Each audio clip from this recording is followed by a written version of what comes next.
কোনো কর্ম বা কৃত্তিকে পাপ বা পুণ্য বলা যায় না। এটা আমাদের সামাজিক, আমাদের ধার্মিক বিভিন্ন মাপদণ্ড হইতে পারে। 1000 বছর পূর্বে যেটা বৈধ ছিল 1000 বছর পরে সেটা অবৈধ হয়ে যায়। তাহলে কোনটাকে আপনি বলবেন যে এটা হালাল আর এটা হারাম? সাধন প্রক্রিয়াগুলোও বাঁধন, ধ্যানও বাঁধন, সকলই বাঁধন। আপনি ভালো কিছু করেন আর খারাপ কিছু করেন, কর্মের ফল আপনাকে ভোগ করতেই হবে। ভালো করলে ভালো ফল ভোগ করতে হবে, খারাপ করলে খারাপ ফল ভোগ করতে হবে, দুটোই ফল। আপনি যদি পাপ করেন তাহলে নরকে যেতে হবে, যদি পুণ্য করেন তাহলে স্বর্গে যেতে হবে। রামসাজির পদে বলছে না যে পাপ করলে ভবে আসি, পুণ্য হলে স্বর্গবাসী। লালন কয় নমি উর্বশী, নিত্য নতুন তার প্রমাণ পায়। দ্রষ্টার কোনো কর্ম হয় না, দ্রষ্টার কোনো কর্ম ফল হয় না। দ্রষ্টা সর্বদাই কর্তার ঊর্ধ্বে। তার স্বর্গীয় সুখও তাকে প্রভাবিত করে না, বা নারকীয় কষ্টও তাকে প্রভাবিত করে না। যার কারণে সুফিরা কিন্তু বেহেশত দোজখের ভয়ও করে না, লোভও করে না। এর কারণ একটাই, যে সুফিরা, প্রকৃত সুফি তখনই একজন ব্যক্তি হয় যখন আমি আপনানন্দ আপনাদের সাথে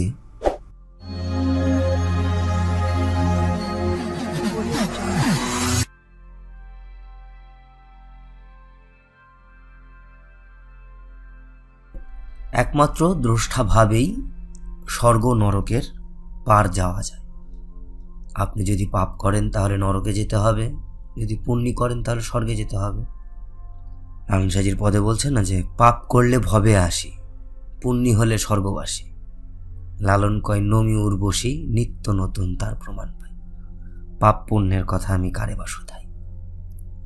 জাগতিক পাপ মানে জগতে বা সমাজে বা ধর্মীয় দৃষ্টিকোণ থেকে আমাদেরকে যেসব পাপ বলে জানানো হয়, সেগুলো বলা যায় যে ওই সম্প্রদায়ের পাপ বা ওই কমিউনিটির পাপ।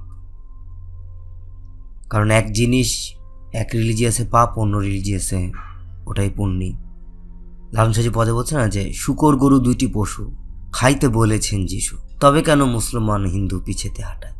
দেশ সমস্যা অনুসারে ভিন্ন বিধান হতে পারে, সূক্ষ্ম জ্ঞানে বিচার করলে পাপ পুণ্যের নাহি বালাই।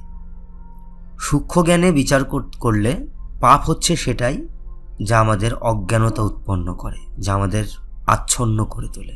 আচ্ছন্নতা বা অজ্ঞানতাই পাপ, চৈতন্য বা হুঁশি হচ্ছে পুণ্যি। আমরা কিন্তু দেখা যায় যে কোনো খারাপ কিছু করলে, যেটা আমার মানসিকভাবে বা আমার মস্তিষ্কে প্রবেশ করে আছে যে এই জিনিসটা পাপ বা খারাপ, তো দেখা যায় যে আমরা গিল্ট ফিলিংয়ে ভুগি। যেই কষ্টগুলো পাই সেগুলো কিন্তু মানসিক জায়গা থেকে, মানসিকভাবে। আবার কোনো কিছু ভালো করলে নিজের মধ্যে একটা প্রশান্তি কাজ করে, আমি ভালো কিছু করেছি। দুটাই ক্রিয়া বা দুটাই করা বা দুটাই কর্ম। আপনি ভালো কিছু করেন আর খারাপ কিছু করেন, কর্মের ফল আপনাকে ভোগ করতেই হবে। ভালো করলে ভালো ফল ভোগ করতে হবে, খারাপ করলে খারাপ ফল ভোগ করতে হবে, দুটোই ফল। স্বর্গ নরক এই সবগুলোই আমাদের মানসিক অবস্থা। একটা বেহেশত অনুভূতি, একটা স্বর্গীয় অনুভূতি, একটা দোজকি বা নরকীয় অনুভূতি। কিন্তু একমাত্র দ্রষ্টাই কর্তার ঊর্ধ্বে। দ্রষ্টার কোনো কর্ম হয় না, দ্রষ্টার কোনো কর্ম ফল হয় না। দ্রষ্টা সর্বদাই কর্তার ঊর্ধ্বে। ভালো হয় সেটাও সে দেখে, খারাপ হয় সেটাও সে দেখে। সে ভালোর সাথেও সংযুক্ত না, আবার খারাপের সাথেও সংযুক্ত না। যার ফলে ভালো কিছু তাকে প্রভাবিত করে না, তার স্বর্গীয় সুখও তাকে প্রভাবিত করে না, বা নারকীয় কষ্টও তাকে প্রভাবিত করে না। যার কারণে সুফিরা কিন্তু বেহেশত দোজখের ভয়ও করে না, লোভও করে না। এর কারণ একটাই, যে সুফিরা, প্রকৃত সুফি তখনই একজন ব্যক্তি হয় যখন কেউ পরিপূর্ণ দ্রষ্টা হইতে পারে। হ্যাঁ, নামধারী, নাম করা, খ্যাতিনামা সুফিদের কথা আমি বলছি না। যারা প্রকৃত সুফি, যারা প্রকৃত সন্ন্যাসী, যারা প্রকৃত যোগী। কারণ কি, সুখও তাদের স্পর্শ করে না, দুঃখও তাদের স্পর্শ করে না। সুখের বেলাতেও তারা দ্রষ্টা, দুঃখের বেলাতেও তারা দ্রষ্টা। দুঃখের সময় সবাই দ্রষ্টা হইতে চায়, কিন্তু সুখের সময় সবাই দ্রষ্টা হইতে চায় না। আর দুঃখের সময় দ্রষ্টা হওয়াটা একটু কঠিন, সুখের সময় দ্রষ্টা হওয়াটা অনেক সহজ। কারণ দুঃখের সময় দ্রষ্টা হতে চায়, এই জন্য মানুষ, কারণ দুঃখের সাথে খুব খারাপভাবে সংযুক্ত হয়ে যায়। সুখে যখন এই অভ্যাসটা হবে আমাদের, তখন দুঃখের বেলাতেও এই অভ্যাসটা হবে। চেতনা সর্বদাই দ্রষ্টা। চেতনা কখনোই বা চৈতন্যতা কখনোই কর্তা না বা কর্ম করে না। চেতনা সর্বদাই দেখে, দ্রষ্টা মাত্র। আপনি দেখুন, চিন্তা করে, সুখ আসে, দুঃখ আসে, আমরা গল্প করি ওই সময় আমার খুব কষ্ট ছিল, তাহলে ওই সময়ও আপনি দেখছেন, এখনও আপনি দেখছেন, তাহলে আপনি কে? আপনি হচ্ছেন সেই দ্রষ্টা মাত্র, যে তখনও দেখছিল, এখনও দেখছে। কিন্তু যেহেতু এই বোধটা আমাদের নেই, আমরা সব কিছুর সাথে সংযুক্ত হয়ে যাই, সেজন্য এই সংযুক্তকে ছিন্ন করার জন্য আমাদের আরেক নতুন বাঁধনে যুক্ত হইতে হয়। বিভিন্ন বাঁধন দ্বারা সেই সংযুক্তিকে ছিন্ন করতে হয়। বাঁধন বলছি কেন? সাধন প্রক্রিয়াগুলোও বাঁধন, ধ্যানও বাঁধন, সকলই বাঁধন। কারণ আমরা সকলেই দ্রষ্টা, আমরা সকলেই মুক্ত, কিন্তু সেই দ্রষ্টা বা মুক্ত হইতেও আমাদেরকে এই বাঁধনগুলোর মধ্যে দিয়ে বা এই প্রক্রিয়ার মধ্যে দিয়ে যেতে হচ্ছে। কারণ আমাদের সেই বোধটা নেই, যেন কেশের আড়ে পাহাড় লুকায় যাচ্ছে। চোখের সামনে চোখে যদি একটু চুল পড়ে যায়, তাহলে সামনের পাহাড়ও কিন্তু আর দেখা যায় না, কেশের আড়ালেই পাহাড় লুকিয়ে যায়।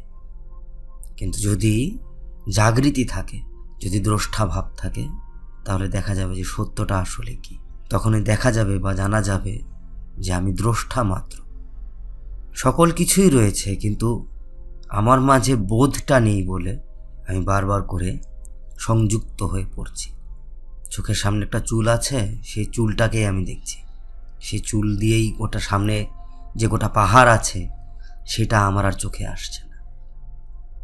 কারণ কি, ক্ষুদ্র থেকে ক্ষুদ্র জিনিসকে ছোটবেলা থেকে আমরা জেনে আসছি যে এটা আমি, এটা আমাদের, এটা আমার, এটা আমি করি। ধর্মগুরুরা জানাইছে যে আমি এই পাপ করছি, ওই পাপ করছি, সারা জীবন আমার পাপে জর্জরিত। পীরেদের কাছে যাই, গুরুর কাছে যাই, তারাও বলে হ্যাঁ তুমি পাপী, আসো তোমাকে আমি মুক্তি দিব। কারণ আপনি পাপী না হলে তো আপনার মুক্তির ঠেকা আমি পাচ্ছি না। তাহলে এই ঠিকাদারি বিজনেসের কি হবে? এই যে মানুষকে মুক্তি দেওয়ার ঠিকাদারি বিজনেস, তাহলে সাধুগুরু সবার দোকানপাট বন্ধ করে চলে যেতে হবে যদি আপনি পাপী না হন। ব্যবসা তো বন্ধ হয়ে যাবে। সেজন্য আপনাদের পাপী হওয়াটাও জরুরি। তা আমি বলতেছি, হয়েন না পাপী, আপনি মুক্ত, আপনি জেনে রাখেন। আপনি সকল কিছু দ্রষ্টা মাত্র, আপনি জেনে রাখেন।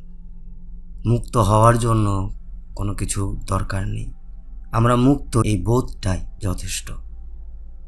সংযুক্ত ছিন্ন যতক্ষণ না হচ্ছে, ততক্ষণ আবার মুক্ত বলেও লাভ নেই, কারণ আমরা সেটা ফিল করতে পারছি না। তো মুক্ত হওয়ার জন্য অন্য কিছু করার দরকার নেই, শুধু বোধটাকে জাগ্রত করার প্রয়োজন। নিজের মাঝে সেই দ্রষ্টা ভাবটাকে জাগ্রত করার প্রয়োজন। বাদবাকি যা আছে সামনেই আছে। আমরা সকলেই জ্ঞানী, প্রত্যেকটা মানুষই সেই পরমের অংশ, কেউ বিন্দু মাত্র কম না। প্রত্যেকে আমরা সমান, কিন্তু জাস্ট ঘুমন্ত অবস্থায় আছি, নিদ্রাচ্ছন্ন অবস্থায়, অজ্ঞানতায়। আর অজ্ঞানতাই পাপ। পাপ অন্য কিছুই না, অজ্ঞানতাই পাপ, আচ্ছন্নতাই পাপ। যদি কনসিয়াস হইতে পারেন, জাগ্রত হইতে পারেন, তাহলেই পুণ্য। কোনো কর্ম বা কৃত্তিকে পাপ বা পুণ্য বলা যায় না। এটা আমাদের সামাজিক, আমাদের ধার্মিক বিভিন্ন মাপদণ্ড হইতে পারে। 1000 বছর পূর্বে যেটা বৈধ ছিল, 1000 বছর পরে সেটা অবৈধ হয়ে যায়। তাহলে কোনটাকে আপনি বলবেন যে এটা হালাল আর এটা হারাম? লালন সাহেব বলছে যে দেশ সমস্যা অনুসারে ভিন্ন বিধান হইতেই পারে, সূক্ষ্ম জ্ঞানে বিচার করলে পাপ পুণ্যের নাহি বালায়। কারণ সূক্ষ্ম জ্ঞানে তো আপনি পাপও করতে পারেন না, পুণ্যও করতে পারেন না, কারণ আপনার করার কোনো শক্তিই নেই। কোরআনে বলছে না যে তার অনুমতি ছাড়া কোনো কিছুই নড়ে না, তার অনুমতি ছাড়া কোনো কিছুই হয় না, যা হচ্ছে তার অনুমতিতেই হচ্ছে। আপনি আমি সেটা দ্রষ্টা মাত্র, কিন্তু সেটার সাথে নিজেকে সংযুক্ত করে ফেলতেছি। আর সেটার জন্য সেই কর্মের জন্য আমি নিজে আবার ফল ভোগ করতেছি। দোষী আমি, কারণ আমি সংযুক্ত হয়ে যাচ্ছি। দায়ী আমি নিজেই, কারণ আমি সংযুক্ত হয়ে যাচ্ছি। এই যত সংযুক্ত ছিন্ন হবে, তত জানা যাবে যে আমি দ্রষ্টা মাত্র, মুক্ত, শুদ্ধ এবং দ্রষ্টা মাত্র। আমি কখনো কোনো কর্মই করিনি, তো কর্মর বাঁধন থেকে মুক্তির ব্যাপার আসে কোত্থেকে? আমি যদি দ্রষ্টা না হতাম, আমরা যদি দ্রষ্টা না হতাম, তাহলে কখনোই সমাধি বা কখনোই মুক্তি কারো ঘটতো না। কারণ প্রত্যেক মানুষের হাজার হাজার কর্মের জাল, প্রত্যেকটা কর্মের ফল যদি ভোগ করতে হয় তাহলে হাজার হাজার বছর চলে যাবে। মুক্ত হওয়া এভাবে কখনোই সম্ভব না। আমরা সকলেই দ্রষ্টা বলেই কারো মাঝে যখন এই বোধটা পরিপূর্ণতা পায়, তখনই সকল কর্মের শৃঙ্খলা বা কর্মের জাল একবারে কেটে যায়, একবারে সকলেই ছিন্ন হয়ে যায়। তো সেজন্য দ্রষ্টা ভাব উৎপন্ন করতে হইলে প্রথমেই লাগবে সমর্পণ। সমর্পণ ছাড়া, কারণ আমি সর্বদাই কর্তা, আমি যতক্ষণ আছি আমি মানেই কর্তা, কীর্তিত্ব, কর্তৃত্ব, এই আমির জাল থেকে বেরোতে হবে এবং নিজেকে সমর্পণ করতে হবে। দুটা সূত্র দিয়ে পৃথিবীতে সবচেয়ে বেশি মানুষ বোধপ্রাপ্ত বা বুদ্ধত্ব অর্জন করেছে এই পর্যন্ত। তার মধ্যে একটা হচ্ছে বিপাসনা, আরেকটা হচ্ছে অপ্রমাদ। দুটির কাজই হচ্ছে দ্রষ্টা ভাব উৎপন্ন করা। দুটি ধ্যান পদ্ধতির মূল উদ্দেশ্যই হচ্ছে বৈরাগ্য ভাব বা সুফি ভাব বলি, বৈরাগ্য ভাব বলি আর দ্রষ্টা ভাব বলি, সংযুক্ত রহিত অবস্থা। কোনো কিছুর সাথেই আমরা সংযুক্ত না বা আমাদের কোনো চাওয়া পাওয়া নেই। আমাদের মানসিক অবস্থাটা এই অবস্থানে নিয়ে যাওয়ার জন্য এই দুটি অভ্যাস। আজকের মতো এ পর্যন্তই। আমার কথাগুলি ধৈর্য সহকারে শোনার জন্য আপনাদের সকলকে অনেক ধন্যবাদ। আপনাদের সকলের প্রতি আমার প্রেমভক্তি রইল। আমাদের আপন দর্শন চ্যানেলের ভিডিওগুলি ভালো লাগলে লাইক করুন, শেয়ার করুন এবং ভিডিও আপডেট পেতে সাবস্ক্রাইব করুন। ধন্যবাদ।